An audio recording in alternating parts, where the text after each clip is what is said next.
Hello guys, welcome back to my channel. आज की video में मैं बात करने वाला हूं डॉक्टर ब्रूस पेरी की book a boy who was raised like a dog के बारे में। डॉक्टर ब्रूस एक चाइल्ड साइकेट्रिस्ट हैं जो बच्चों के ट्रॉमा का इलाज करते हैं और इस बुक में वो ऐसे ही कुछ अपने चुनिंदा केसेस के बारे में बताते हैं जो कि चाइल्ड ट्रॉमा से डील करते हैं। वीडियो में आगे बढ़ने से पहले मैं आपको बता दूं कि इस बुक में एक एक कहानी बिल्कुल असली है और कुछ कहानियाँ तो इतनी ख़तरनाक हैं कि मैं उनका जिक्र इस वीडियो में नहीं कर सकता, लेकिन फिर भी उस बुक की मैं आपको कुछ कहानियाँ बताऊँगा। बिना किसी देरी के वीडियो में आगे बढ़ते हैं। पहला केस है सैंडी नाम की 4 साल की लड़की का। डॉक्टर ब्रूस को एक स्टेट लॉयर का फ़ोन आता है जो कि उन्हें बोलता है कि उन्हें एक 4 साल की लड़की की काउंसलिंग करनी पड़ेगी। वो 4 साल की लड़की सैंडी एक केस में गवाह होती है और उसने मुजरिमों को पहचान लिया होता है, लेकिन डिफेंस लॉयर का ये कहना होता है कि इतनी छोटी सी बच्ची की गवाही को वैलिड नहीं दे सकते, इसलिए वो जज से अपील करते हैं कि इस बच्ची की थेरेपी कराई जाए। जब डॉक्टर सैंडी से पहली बार मिलते हैं तो वो एक बहुत ही मासूम सी छोटी सी बच्ची होती है। जब वो 3 साल की होती है जब एक आदमी ने उसकी मॉम का रेप करके मर्डर कर दिया होता है और ये सब उसने सैंडी की आंखों के सामने करा होता है। और उसके बाद वो आदमी ने सैंडी का भी 2 बार गला काटा होता है, लेकिन किस्मत से सैंडी बच जाती है। जब सैंडी को होश आता है तो वो देखती है कि उसकी मॉम की लाश खून में लथपथ पड़ी है। वो अपनी मॉम को उठाने की कोशिश करती है लेकिन वो नहीं उठती। फिर वो फ्रिज में से एक दूध की बोतल लेके आती है ताकि अपनी मॉम को पिला सके, लेकिन उसकी मॉम फिर भी नहीं उठती। फिर सैंडी अपनी मॉम की पीठ पर बैठ के खेलने लगती है। जब 11 घंटे तक उसकी मॉम का कॉल नहीं लगता है तो टेंशन में आके एक रिलेटिव जब उनके घर आता है तो वो उस खौफनाक मंजर को देख के पुलिस को फ़ोन करता है। सैंडी ने उस आदमी को आसानी से पहचान लिया होता है क्योंकि वो आदमी अक्सर घर पर आया करता था। जब जब सैंडी डॉक्टर ब्रूस से मिला करती थी तो वो उन्हें लेटाकर उनकी पीठ पे खेला करती थी, उसी तरीके से जैसे कभी वो अपनी मॉम की लाश के साथ खेल रही थी। लेकिन फिर समय और पैम्परिंग के साथ डॉक्टर ब्रूस उसे थोड़ा ठीक करते हैं और उसकी हालत में काफ़ी सुधार आ जाता है। अगला केस है लॉरा नाम की लड़की का जो कि 6 साल की उम्र में मात्र 11 किलो की थी। वो कितना भी खाती थी उसकी शरीर को बिल्कुल भी नहीं लगता था। उसके हाथ पैर बिल्कुल सूखे थे, केवल उसकी आंखें बड़ी बड़ी थी। उसे कई सारे डॉक्टरों को दिखाया गया, दिमाग के, पेट के, इंटेस्टाइन के, सब तरीके के डॉक्टरों को दिखाया गया। एक डॉक्टर ने तो ये भी कह दिया कि उसे ईटिंग डिसऑर्डर है। उसे ड्रिप के ज़रिए खाना चढ़ाया जाता था लेकिन फिर भी उसका वेट नहीं बढ़ रहा था। लेकिन फिर जब वो डॉक्टर ब्रूस के पास आई तो डॉक्टर ब्रूस ने सबसे पहला सवाल वर्जीनिया से ये पूछा कि तुम्हारा बचपन कैसा था। तो वर्जीनिया ने उसे बताया कि वो बचपन से ही अनाथ थी और उसे सपोर्ट करने वाला कोई नहीं था। उसे कुछ चीज़ों के बारे में कुछ भी पता नहीं था और जब वो 18 साल की हुई तभी वो सिंगल मॉम बन चुकी थी। उसे बच्चों की देखरेख करना बिल्कुल नहीं आता था। उसे नहीं पता था कि कब उन्हें खिलाया जाता है, कब सुलाया जाता है, कब ध्यान दिया जाता है, कब उनके साथ खेला जाता है। जब बचपने में बच्चे को ये सारी चीज़ें, ये सारा अटेंशन नहीं मिलता है तो वो एक नेचुरल स्टिमुलाई नहीं डेवलप कर पाता, जिस कारण से उसकी ग्रोथ रुक जाती है। अब ये ग्रोथ कई तरीके की हो सकती है। किसी की वॉइस सही से नहीं आ पाती, कोई अच्छे से चल नहीं पाता, किसी का दिमाग सही से काम नहीं कर पाता, और यही हुआ था लॉरा के साथ। उसे बचपन में बिल्कुल भी अटेंशन नहीं मिला था, जिस कारण से उसका नेचुरल स्टिमुलाई नहीं डेवलप हो पाया था। अब वो चाहे कितना भी खा लेती उसका वज़न नहीं बढ़ता। लेकिन फिर डॉक्टर ब्रूस ने उसे फिर एक डे केयर में दे दिया जहाँ की केयर टेकर बहुत ही लविंग नेचर की थी। एक ही महीने में जब लॉरा को अटेंशन और वो प्यार मिला जिसकी उसे ज़रूरत थी, उसने 4 किलो वज़न बढ़ा लिया। वर्जीनिया को भी फिर अपनी यहाँ पे गलती का एहसास हुआ और वो भी फिर उसी डे केयर के पास रहने लग गई।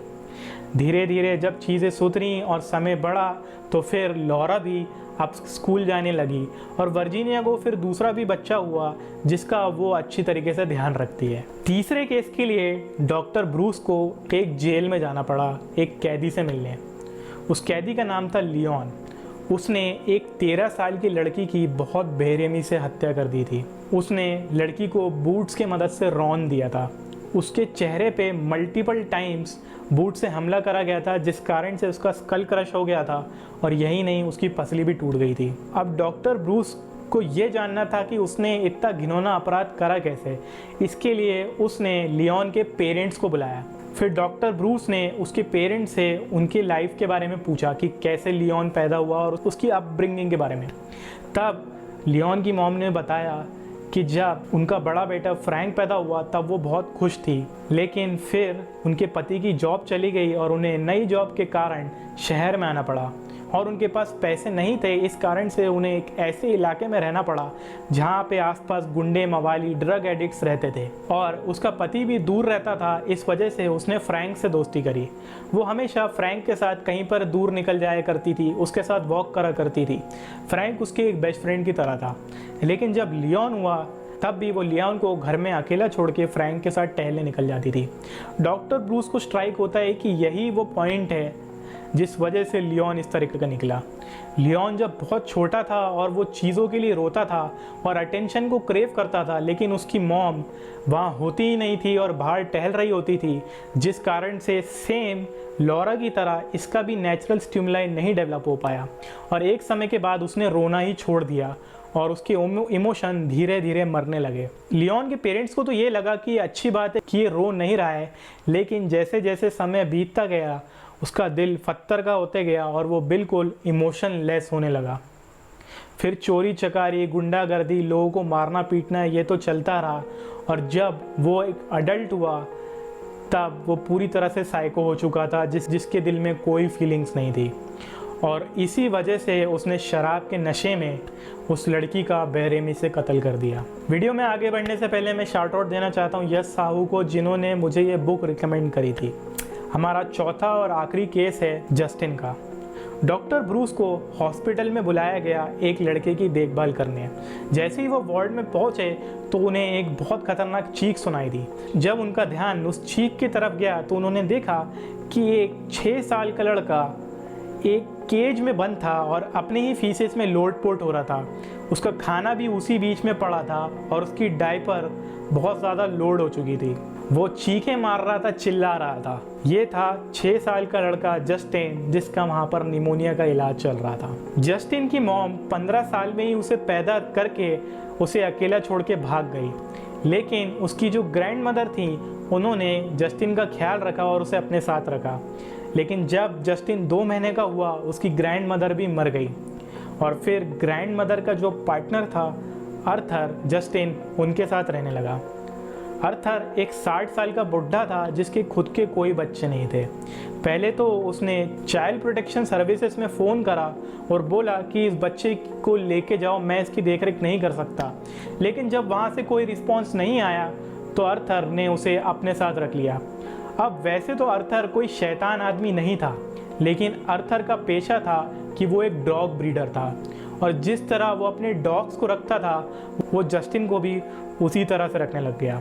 जस्टिन को दिन भर एक केज में बंद करके रखा जाता था और उसका खाना भी वहीं डाला जाता था और वो अपनी फीसेस भी वहीं पर करता था।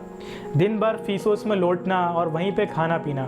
बस शाम के समय जिस तरह डॉग को टहलाने लेके जाया जाता है उसी तरह जस्टिन को भी टहलाने ले जाया जाता था। इसी कारण से जस्टिन ना कभी चलना सीख पाया, ना बोलना, ना चीज़ों को बिहेव करना, ना खाना। फिर जब वो 2 साल का हुआ उसे दिमागी बीमारी हो गई। जब उसके ब्रेन का स्कैन करा गया तो पता चला ब्रेन कुछ इस तरह है जैसे उसे कोई एडवांस लेवल का अल्जाइमर हो। लेकिन फिर जब वो डॉक्टर ब्रूस से मिला तो डॉक्टर ब्रूस ने पहले तो उसे इंट्रोड्यूस करा कि मैं डॉक्टर ब्रूस हूँ और धीरे धीरे प्यार और काउंसलिंग की मदद से उसे चलना सिखाया, उसे खाना सिखाया और यही नहीं उसे बात करना सिखाया। उसके बाद उसे एक फोस्टर केयर में दे दिया गया। फिर एक दिन उन्हें एक लेटर आया जो कि जस्टिन के फोस्टर पेरेंट्स ने भेजा था, जिन्होंने जस्टिन को अडॉप्ट कर लिया था। उस लेटर में एक फ़ोटो थी जिसमें जस्टिन एक स्कूल बस के सामने खड़ा था। वो अपना किंडरगार्टन स्कूल 8 साल की उम्र में चालू कर रहा था और उसमें उसने एक नोट पकड़ा हुआ था जिसमें उसने लिखा हुआ था, thank you doctor Bruce Perry. ये थे बुक के कुछ केसेस। बुक में और भी ज़्यादा केसेस हैं। अगर आप उनमें दिलचस्पी रखते हैं या उनके बारे में और पढ़ना चाहते हैं तो मैं आपको नीचे बुक के लिंक दे दूंगा, आप वहाँ से उसे चेकआउट कर सकते हैं। वीडियो अच्छी लगी होगी तो डेफिनेटली वीडियो को लाइक करना, कमेंट करना, शेयर करना। मैं आपसे मिलूंगा अगले वीडियो में, तब तक के लिए बाय।